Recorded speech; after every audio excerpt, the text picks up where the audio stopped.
got some moving skidders. My injection pump went out of the old R model. So, and I took it to a guy who highly recommended for him Cummins pumps, and his wife's been in and out of the hospital, so obviously his priorities is with his wife, and I would expect nothing less. But we've been broke down longer than we thought, and I am not going to complain one bit. So rather than paying somebody to move us, because we're not moving far from where we're at,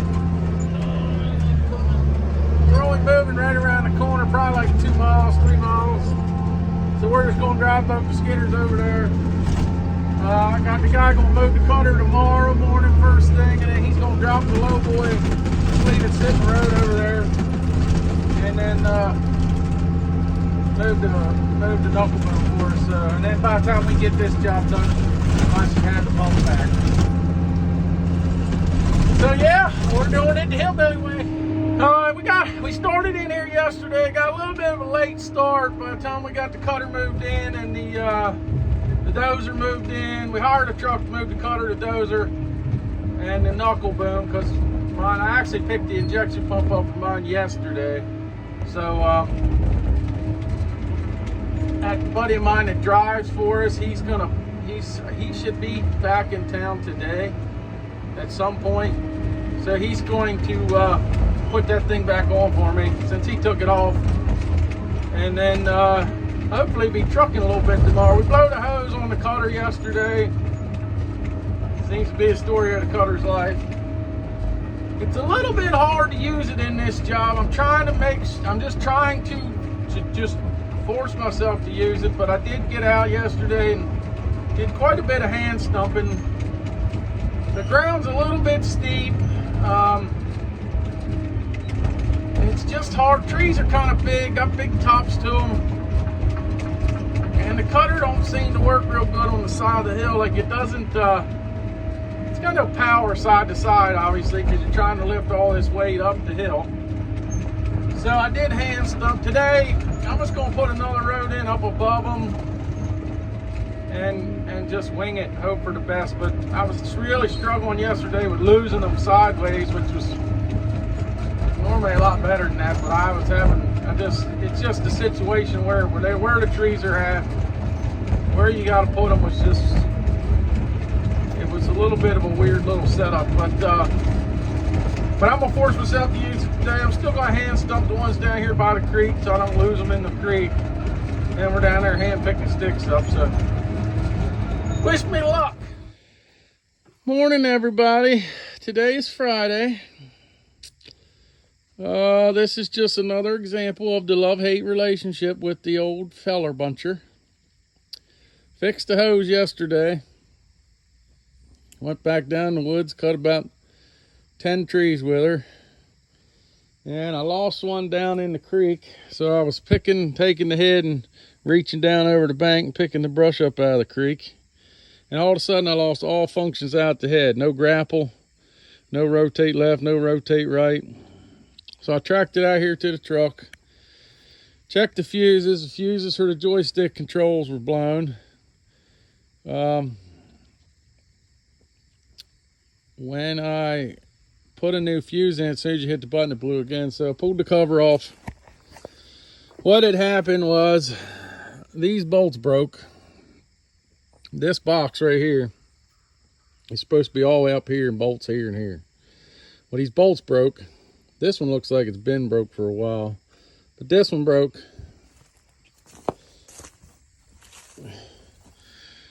And this one broke. And what had happened was the box had slid down and forward. And when it did that, it ripped all the wires out of the plug.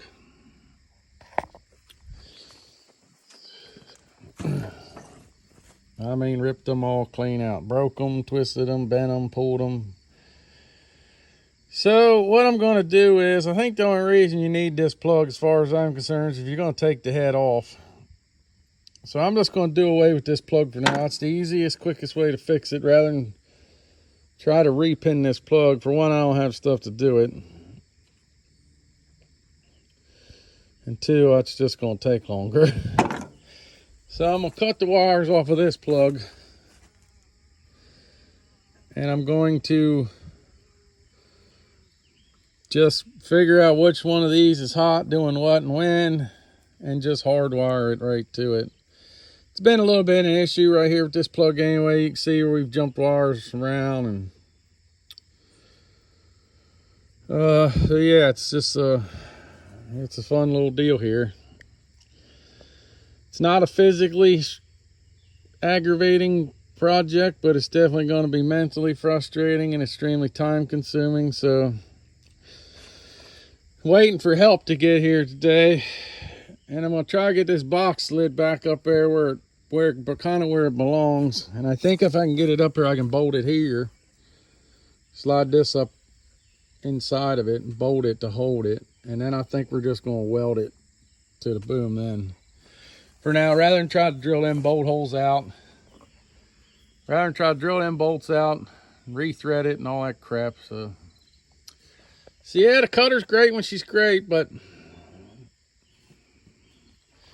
it's a pain in the butt when it's a pain in the butt. Morning, YouTube. Today, what is today? Tuesday? I went in the woods. Well, yesterday morning I went and got that hydraulic hose to run across through the boom.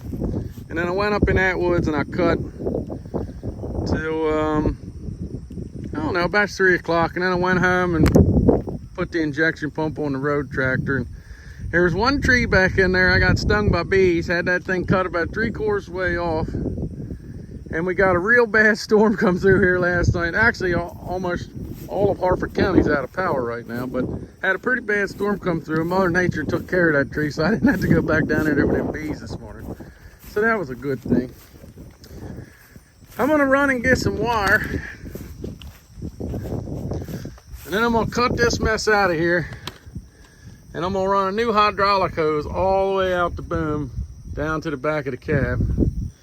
And I'm gonna pull wire through. I'm hoping, might try to roll this out on the ground, see if I can't fish wire up through it first. If not, I'm going to run a fish tape up through it or something. But I cut the rest of the trees up in there this morning, but it's too muddy to drag them out. I actually slid the skidder down the hill in the woods and had to get it spun around so I could winch it back up out of there. So we're just gonna call it a day as far as logging goes, and we're gonna work on try to get this thing, at least get this started. I got a guy that's gonna come rewire all this for me, hopefully tomorrow or Thursday. We're putting all new plugs. We're starting from scratch. It's just a mess going on here, and now it's been jumped back and forth. I can't figure out what's what. We're gonna just start from scratch. So that's the plan today. All right, after an entire week without the cutter, we're back. I don't have anything to cut with it. I cut everything last week by hand, the rest of it. But I am gonna go down in my main skid trail where I brushed it all in, and I'm gonna just cut the tops up, throw them off to the side, try to cover up as much exposed dirt as I can, because any exposed dirt down in here by the creek's got to be straw. What we ended up doing was going out the boom from behind the cab. There's a plug. Comes out of here, out of in the cab, goes outside, and then there's a plug. It's got 12 wires in it. There wasn't any defects in my wire coming out the boom, so I'm not sure what the heck was going on, but obviously I had something going on. So we pulled up the wiring diagram, and basically there's 6 hot wires and 6 ground wires in that harness. But they all go to one main ground that's grounded to the machine. So I bought 7 wire trailer plug.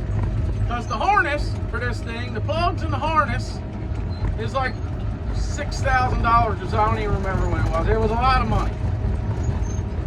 So I bought 7-wire trailer plug, which gave me my 6 hot wires and 1 ground wire. We grounded it to the back of the cab, and we grounded it to the end of the boom. So each one of them solenoids out there had their own ground coming out of it. We tied that all together in 1 ground. Ooh, that really make a lot of noise. And it works. I mean, we're open and close, rotate left, rotate right. So this way, it's a lot less wires to deal with. I'm not sure why Deere does it that way. If anybody knows, I'd really be curious why you need separate grounds coming out there for everyone. I don't know. I don't know whether it's just easier to diagnose that way, or I don't know. To me, when you don't know no better, you know, hot wires and 1 ground, it's a little bit easier to try to figure out whether you got a ground problem or a hot power problem. So that's the way I did it. I don't see why it's going to be a problem. We re-pinned, put new pins in the plug in the back. So all those connections are good. All new plugs out here at the end of them little hydraulic little solenoids. That's all new plugs, all new wire. I did not replace the hydraulic hose going out the boom because I originally thought that it was tore up there, but when I pulled the old wire out, there's no defects in it at all. So it's not cutting the wire at all. So I'm gonna return that hose. That'll give me $350 back. So yeah, it's a little bit frustrating, but I mean, when you got an older machine, you know, she's got, which ain't a lot, but she's got almost 10,100 hours on her now. So I guess you're gonna have these kind of problems, and at the end of the day, I'm not making payments on a $750,000 machine. I don't know, but wiring's tough. It's, you know, the real old stuff didn't have any of that. Like that old Mac of mine, I mean, it's got some wires for lights and stuff like that, but it's very few. It's not all this electronic crap. Easier to fix. So we're going down in here, gonna open up the skid road. He's gonna come in behind me with the bulldozer and dress it all up. Hopefully we don't get a ton of rain tonight. We got storms coming in. Hopefully we don't get a ton of rain. We can get the rest of the wood moved out of here tomorrow on trucks and get rolling on to the next one. So that's the plan. Well, it rained a little bit last night. So we got to push trucks out this morning, but it's not soft in here. It's just greasy on top. Well, I ain't loaded yet. We're done cutting. Roads are dressed up. We spread our straw and stuff back here in the woods. So the only thing we got left to do is get the rest of this wood hauled. And then we can wrap this one up. So I'll be trucking today. Alright, YouTube, we're going to wrap this one up. Moved all the equipment yesterday. I didn't get no video of that. Yesterday was pretty hectic. A buddy of mine was supposed to help us. The guy that drives for us every now and again was supposed to help us yesterday. He was going to be done what he had to do for his regular full-time job Tuesday, and he was going to help us all week, the rest of the week, get wood hauled, get the equipment moved, and then he was going to clean on the truck because I was going to take it to the truck show, but I'm not doing that now. I got too much other stuff to do. Don't have time to. I can't really take off of work to rub and polish on a damn truck, so I'm not doing that now. So, but anyway, I had to move everything yesterday, so it put us about, you know, I would have liked to have tried to get started in there cutting, but had to get a load of wood to the mill first thing, and then hooked to the low boy, and then met the guy that was moving my cutter, and shoot, that sun's so, and then I followed him up with the Tiger Cat skidder on the low boy, and we just moved 2 pieces at one time. And then I went back, took the dozer up there, put my skidder back to my house, and then took the knuckle boom and hooked it to the truck. So once we get the landing cut in up here today, we'll probably cut and stage all day today, and then I'll bring the loader up with me in the morning. So, new job now. Pretty small trees. It's going to be a nice cutter job, that's for sure. Almost every daggone tree in the woods we can cut with the cutter. Going to be some hand stumping trees there out by the road. And just because you can't get behind them, really, to push them, like, you know, with the cutter can't get behind them. But so there'll be some hand stump trees out by the road. There's one little steep ravine. I think there's 8 or 10 trees in there. We're going to have to hand cut them. They're pretty big anyway. They're in a pretty bad spot. And I guess when they logged it last time, that's why they left them there. But they're pretty nice chestnut oaks that are just a little bit too nice to leave. So we'll have to cable them, but we're going to get them hand stumped in. But yeah, overall, this is a tree cutter job. So we'll be able to just kind of lay back and joystick log for the next week or two. And yeah, it ought to be fun. Like and subscribe, and we'll see you on the next one.